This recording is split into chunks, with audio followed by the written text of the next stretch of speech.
Não tem nada mais irritante do que barriga inchada, intestino preso e dificuldade para evacuar. Você recorre a medidas rápidas. Você come ameixa, come mamão, toma um laxante. Isso resolve o seu problema na hora, mas no dia seguinte lá está você novamente com os mesmos sintomas. Isso é um sinal que a saúde do seu intestino já está comprometida. Nesse vídeo eu vou te apresentar 7 hábitos simples, porém respaldados pela ciência, que vão ajudar você a melhorar a saúde do seu intestino. E o hábito número 6 é o mais negligenciado e ele pode ser a peça-chave para melhorar a sua saúde intestinal. Eu sou Ana Cláudia Chesca, sou doutora em microbiologia e ao longo da minha trajetória eu estudo micro-organismos e a interação com a saúde. Apanhe caneta e papel e vamos aos hábitos. Hábito número 1, tomar água. Sim, tomar água, uma recomendação tão simples, mas que a gente acaba se esquecendo e acaba negligenciando esse hábito. O intestino, ele precisa de água para ele funcionar. O bolo fecal, ele precisa se manter hidratado para deslizar melhor pelo intestino e, consequentemente, a gente sofrer menos no momento de evacuar. Uma forma simples de você saber o quanto de água que você tem que ingerir é você fazer um cálculo de 30 a 35 ml de água por peso de corpo. Mas calma, eu vou deixar um link aqui embaixo para você acessar uma calculadora e fazer esse cálculo. Eu, por exemplo, tomo 3 litros de água por dia.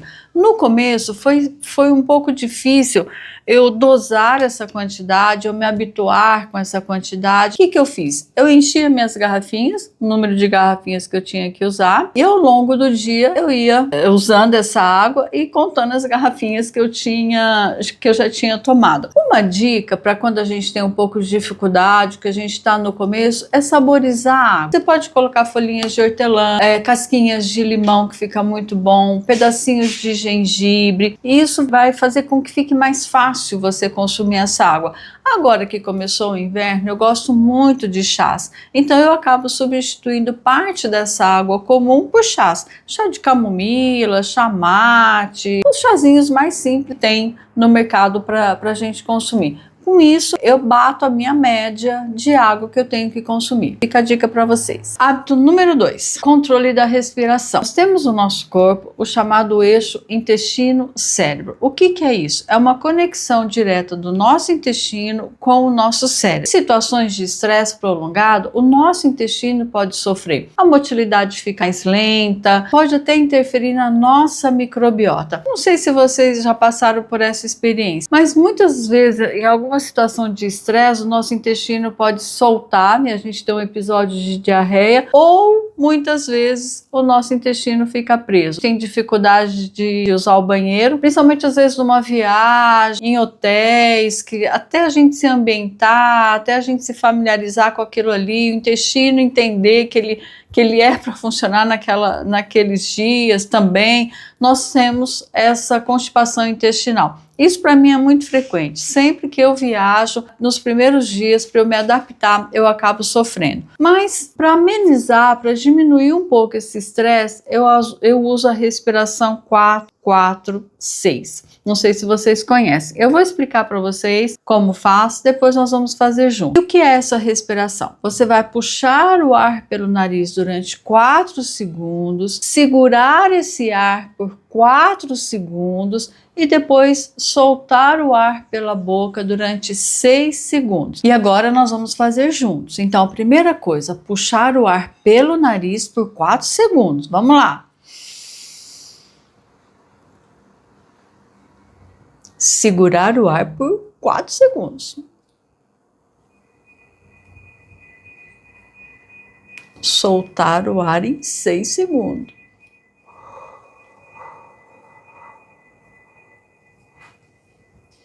Uma dica importante, no começo você pode fazer isso durante 2 minutos aproximadamente. Depois você vai estendendo isso até 5 minutos. Uma outra dica é você fazer isso várias vezes ao dia, principalmente em situações estressantes. E uma terceira dica, que é a que eu gosto, que eu pratico, que é fazer essa respiração antes de dormir. Ela diminui o estresse, porque vai diminuir o batimento cardíaco e prepara o seu corpo para o descanso. E vamos ao hábito número 3. eu tenho certeza que esse hábito você não cumpre. Eu sei porque eu já fiz, já fui essa, o consumo de fibras. As fibras, elas são super importantes para o nosso intestino, porque elas aumentam o bolo fecal e ainda facilitam o trânsito intestinal. E uma coisa também bastante importante é que as fibras, quando elas estão no intestino, elas são fermentadas pelos micro-organismos. E esse processo de fermentação libera alguns compostos que também contribuem para a nossa saúde intestinal. Uma recomendação é que a gente deve ingerir de 25 a 38 gramas de fibras por dia. Tenho certeza que você não bate. Comenta aqui se você bate essa quantidade. E nós temos dois tipos de fibras. As fibras que são solúveis e as fibras que são insolúveis. As fibras solúveis são aquelas da maçã, aveia, chia. Elas vão formar um gel no nosso intestino. E as fibras insolúveis são as que não são digeridas, né? Não são degradadas ali.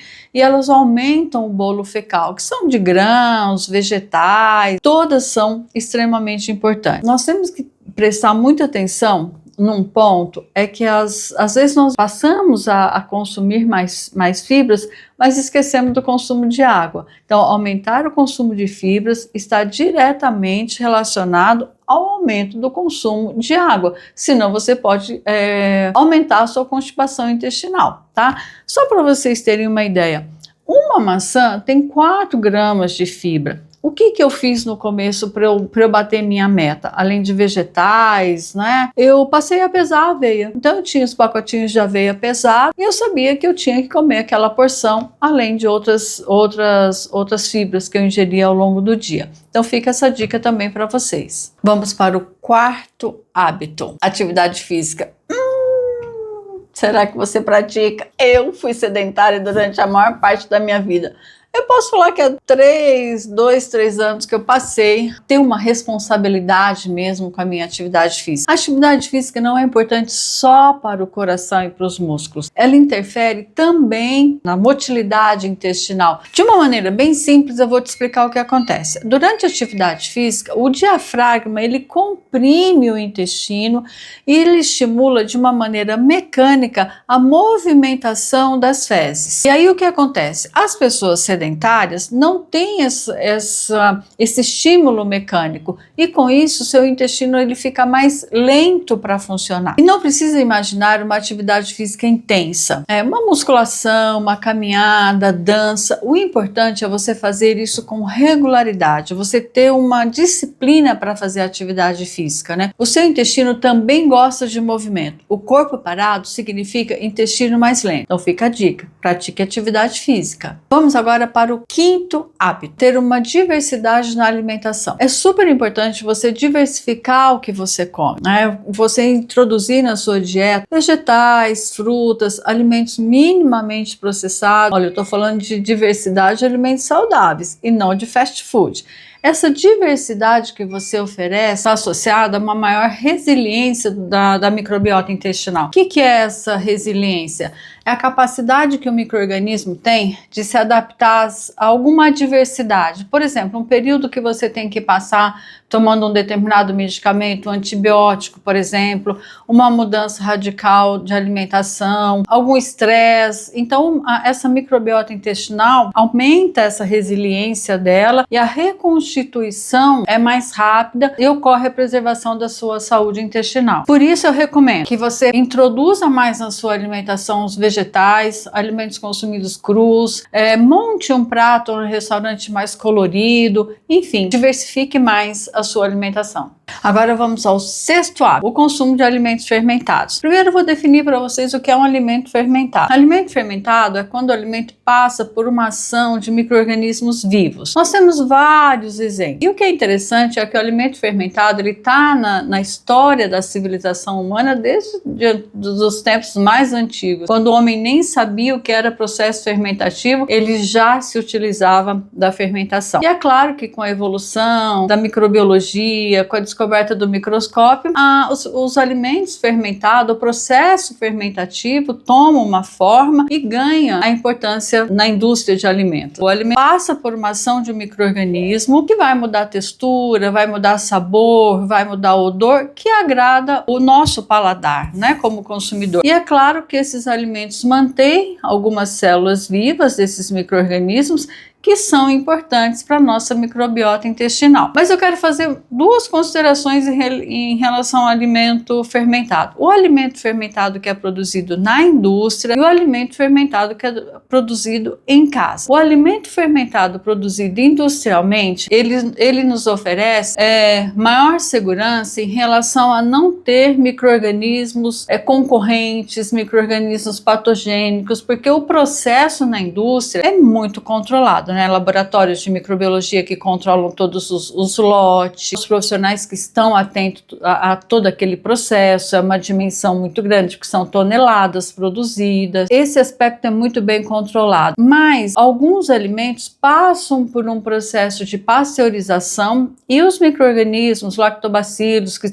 os que são interessantes para a nossa microbiota, muitas vezes, nesse processo de pasteurização, eles morrem. Então, a carga de micro-organismos vivos ali naquele alimento fermentado industrialmente pode ser um pouco menor. Então nós temos que estar atentos a esse tipo de informação, geralmente está no rótulo do alimento. E uma coisa interessante é que esses alimentos também possuem alguns aditivos, uma goma para deixar o alimento mais espesso, um iogurte, por exemplo, que é diferente do produzido em casa. Então, feita essa consideração dos alimentos fermentados industriais, eu vou levar agora em consideração os alimentos fermentados caseiro. Eu particularmente acho que o alimento fermentado em casa, ele oferece alguns riscos, principalmente quando são preparados por pessoas que não têm visão crítica em relação ao crescimento microbiano naquele processo fermentativo. Porque olha, num processo fermentativo, eu tenho a ação dos micro-organismos que são desejáveis, que vão permanecer ali, que vão